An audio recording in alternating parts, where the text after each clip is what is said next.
অনেক বাতাস। অনেক ব্যথা আছে পায়ে। নো, ঠান্ডা এই জন্য এমন লাগছে। আসো আসো, ফ্রেশ হয়ে যাই। এসে বাইরে যাবো মা, আসো তাড়াতাড়ি আসো। অনেক ঠান্ডা, অনেক ঠান্ডা।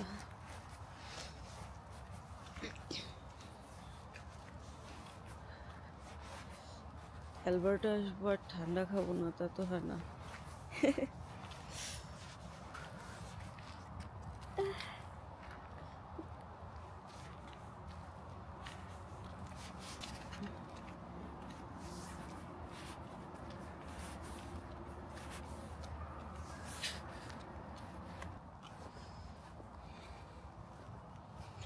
কাল বিকালে এত বাতাস ছিল, জ্যাকেট পরেছিলাম কিন্তু মাথা কভার করা ছিল না, ঠান্ডা লেগে গেছে।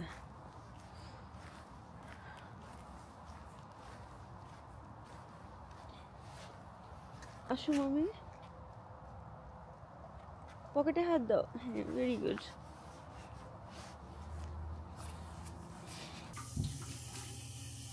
ঝটপট নাস্তা করে সকাল সকাল বেরিয়ে পড়লাম আজকের উদ্দেশ্যে।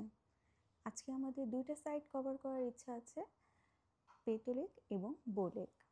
Hello everyone, welcome to my travel blog.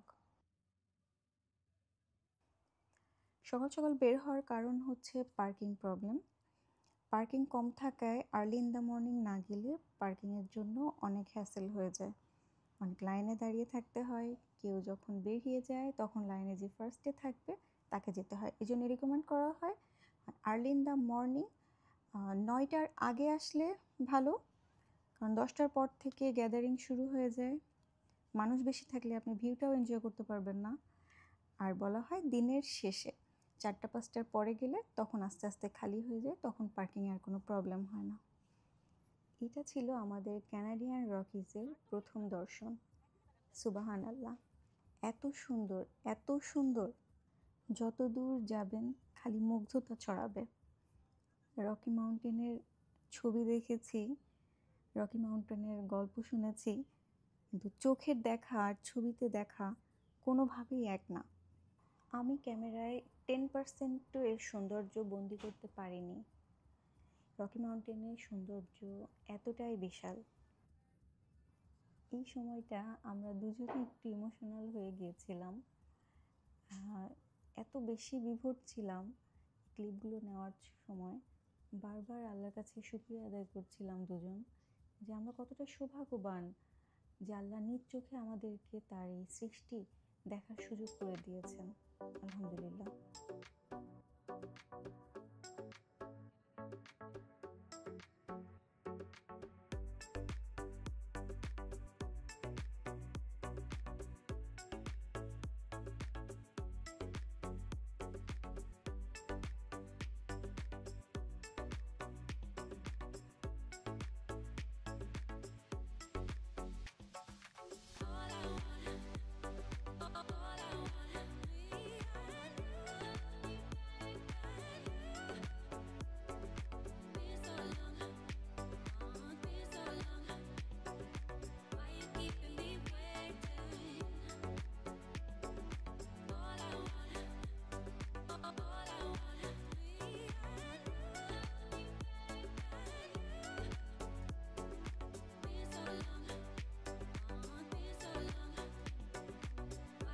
আমাদের ফার্স্ট ডেস্টিনেশন পেতো লেকে চলে এসেছি।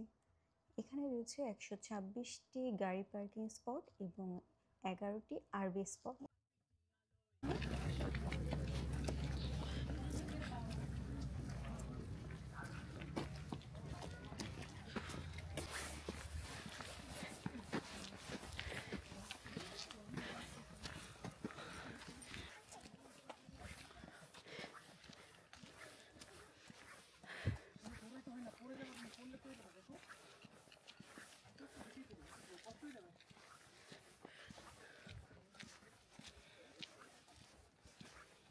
এখানে ট্রেল ধরে পাহাড়ের উপরে উঠে যেয়ে লেকটা দেখতে হয়।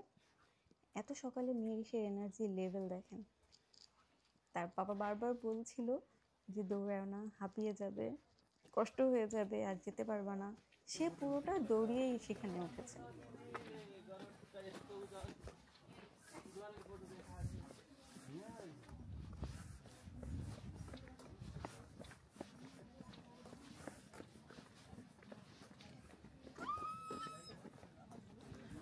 মাশাআল্লাহ।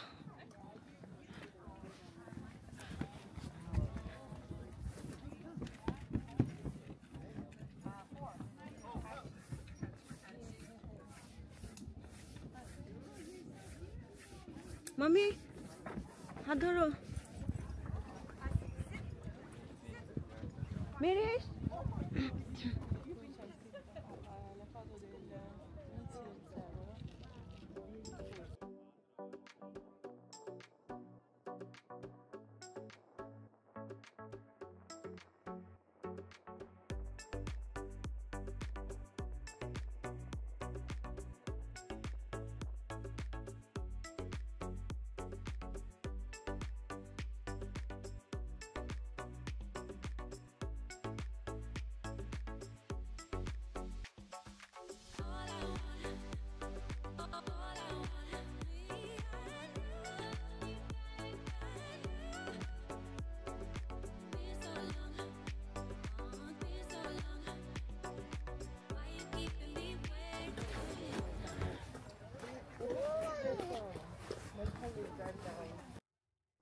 এগারোটা 12টার ভেতরে এখানে গ্যাদারিং বাড়তে শুরু করেছে, যার জন্য আমরা আর এখানে স্টে করব না। আমরা এখন বেরিয়ে যাচ্ছি বোলেকের উদ্দেশ্যে। গ্লেসিয়ার ওয়াটার এত সুন্দর, আমি এতদিন দেখেছি ছবিতে ভিডিওতে, ভাবতাম ছবি ভিডিওতে কিছুটা হলেও তো এডিটিং থাকে, কিন্তু নিজে চোখে যখন দেখলাম, এবং আপনারা যেটা দেখছেন ছবি হোক ভিডিও হোক পুরোটাই নো ফিল্টার, নো এডিট।